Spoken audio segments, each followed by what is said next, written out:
खैरा मानपुर के लाल ने किया कमाल और इन्होंने जमुई जिले का नाम रोशन किया। नमस्कार, आप देख रहे हैं परिवर्तन बिहार। मैं हूं विश्वजीत कुमार। आज मैं मानपुर ग्राम में उपस्थित हूं, जहां की आप देख सकते हैं आज हर्ष हो रही है कि हमारे क्षेत्र के लोग आज नीट का एग्जाम निकाले हैं। और ये देख सकते हैं आप, इनके साथ पूरे गांव के लोग उपस्थित हैं। अभी तक बहुत लोगों को डॉक्टर की कमी खलती थी। आज इन्हीं के गांव से एक लड़का जो आज जिला का, राज्य का नहीं देश का नाम रोशन करेगा। तो हम सुमित कुमार सुमन के यहाँ उपस्थित हैं और इनके बारे में जानेंगे, इनकी जीवनी क्या रही। इनके माता पिताजी आप देख सकते हैं, ये इनके पिताजी हैं और ये इनके माताजी हैं। पिताजी पेशे से किसान हैं और माताजी शिक्षिका हैं। तो हम सुमित कुमार जी से बात करेंगे और जानेंगे कि सुमित कुमार जी, आपकी प्रारंभिक पढ़ाई किस प्रकार हुई और आप कहाँ कहाँ पढ़े और किस तरह से आप तैयारी किए जो आज नीट का एग्जाम निकाल के जमुई का नाम रोशन किया है। मैं अपना प्रारंभिक शिक्षा रेसिडेंशियल रामकृष्ण हाई स्कूल तक 4th क्लास तक वहाँ पे मैं पढ़ा। फिर 5th क्लास से मैं एग्ज़ाम देकर जवाहर नवोदय विद्यालय गया। फिर वहाँ से मैं 6 से लेकर के 10th तक का मैं पढ़ाई नवोदय विद्यालय से किया। उसके बाद मैं 11th में एडमिशन सरस्वती अर्जुन एकलव्य जमुई में एडमिशन करवा के, और उस समय मेरा लॉकडाउन का समय था। 1 साल मैं 11th का तैयारी कोटा से किया। फिर 2012 मतलब उसके बाद 12th का मैं लॉकडाउन में 12th में मैं लॉकडाउन में फंस गया था, तो मैं घर पे ही रह के ऑनलाइन कोचिंग किया। फिर उसके बाद फर्स्ट अटैम्प्ट मैंने नीट का दिया, उसमें मेरा नीट में हुआ नहीं। फिर मैं सेकंड अटैम्प्ट के लिए प्रयास किया और मैं कुछ दिन तक सेल्फ स्टडी खुद से किया। फिर उसके बाद मैं फिर से कोटा गया और जाके वहाँ पे मैंने टेस्ट सीरीज ज्वाइन की एलन करियर इंस्टीट्यूट से, और फिर मैं वहाँ से पूरा मेजर टेस्ट उनका मेजर टेस्ट दिया जो कि बहुत अच्छे थे।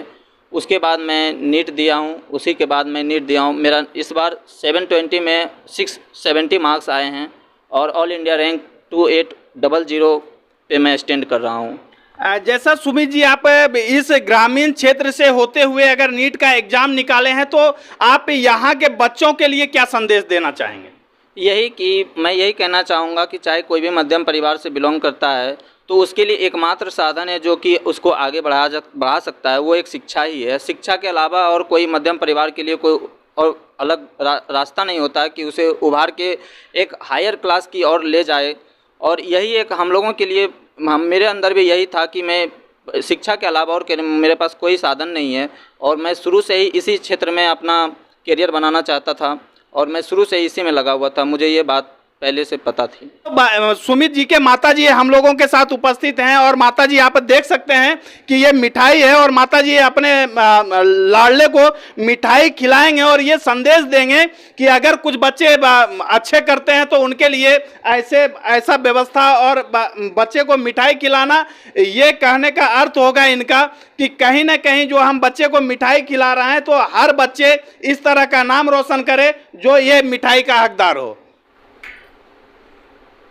तो आप देख सकते हैं कि बहुत हर्ष है इन लोगों में और ये एक दूसरे को मिठाई खिला रहे हैं। इनके पिताजी हैं और हम पिताजी से बातचीत करेंगे कि आपने परिवेश कैसा दिया अपने बच्चे को, जिस कारण ये बच्चे जो है सो आपका नाम रोशन किए हैं आज। परिवेश यही हुआ है कि हम लोग जो है से किसान परिवार से बिलोंग करते हैं। उसके बाद जो है सो शिक्षा हम अपने जान जीवन से लगे हुए हैं कि शिक्षा जितना अच्छा से अच्छा बने इसका। तो कहीं ना कहीं चाचा आप प्रयास करते रहे जो है शिक्षा के लिए। हाँ। अच्छा, आप गांव के व्यक्ति हैं, आप बताइए कि जो है सो ये इनका व्यवहार कैसा था गांव में? बच्चे से बहुत तेज था, बहुत तेज थे पढ़ने में। पढ़ने में बहुत तेज था। अच्छा, तो आप लोग इनको क्या उत्साह देना चाहते हैं या यहाँ के बच्चे को और क्या कहना चाहते हैं? हम लोग कह रहे हैं ये आगे बढ़े, सब बच्चे के भी आगे बढ़ा दे, सब बच्चे को आगे बढ़ा दे। तो इनके माताजी उपस्थित हैं जो पेशे से टीचर हैं। हम उनसे बातचीत करेंगे कि इनके द्वारा जो शिक्षा दी गई बच्चे को, अपने बेटे को, तो इनको क्या क्या कठिनाइयों का सामना करना पड़ा? कठिनाई सर, मेरे पति जी तो किसान थे ना सर, किसान वर्ग के थे, तो बहुत कठिनाई की सामना, बहुत कठिनाई मतलब कठिन, इसका वर्णन नहीं है सर, इसका वर्णन हम नहीं कर सकते हैं। जितना हम लोग कठिनाई झेल के बच्चा को किए हैं, जो इसका कठिनाई ऊपरे वाला जानते होंगे और किसी को नहीं कर सकते हैं। आज कैसा महसूस हो रहा है आपको? आज तो खुशी है सर, खुशी तो हो रहा है, बच्चा रोशन किया है तो खुशी तो हो रहा है। फिर भी बहुत कठिनाई करके ही हम बहुत कठिनाई का सामना किए हैं। अच्छा चाची, आप बताइए कि आप जो आपके यहाँ से, आपके गांव से एक बच्चा डॉक्टर बनेगा तो इनको क्या करना चाहिए, समाज के लिए क्या करना चाहिए? आपके खुशी कल की हमरा के खुशी हो गल की कोई यार बढ़े बेटा एकरा से हमरो के बच्चा तैर जाए।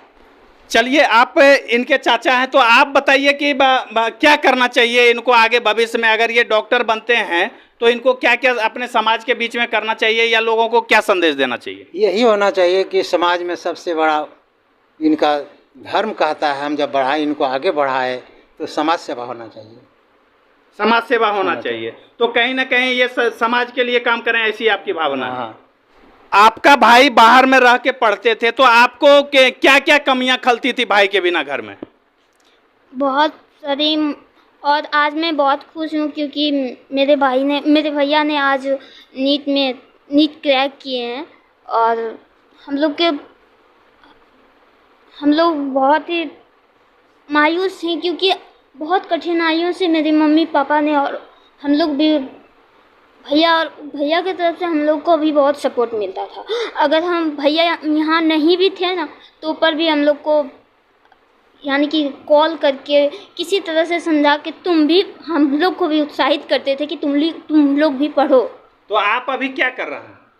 मैं तो 10th का एग्ज़ाम दे दी हूँ और 11th में भी। और आगे आप क्या करना चाहते हैं? भाई के जैसा बनना चाहते हैं या कुछ और करना चाहते हैं? भैया के जैसे ही बनना। जैसा कि आप सुन पा रहे हैं, सारे लोग खुशी हैं। तो एक नीट का जो एग्जाम है ये लाखों में किसी एक का होता है, तो आज लाखों में से एक पीस चमकता हुआ सितारा ये निकले हैं। तो कहीं ना कहीं इनकी जो पढ़ाई है ये लगन और मेहनत को दर्शाता है। और आज के समय में सरकार के तरफ से भी इधर के क्षेत्रों में ऐसी व्यवस्था हो, ऐसी कोचिंग की व्यवस्था हो जहां की ऐसे बच्चे अपना तैयारी कर सकें। इसके लिए सरकार को, इस क्षेत्र के लोगों को, इस क्षेत्र के जनप्रतिनिधियों को प्रयास करते रहना चाहिए, जिससे इनके जैसे होनहार बच्चे हजारों तैयार हो सके। धन्यवाद।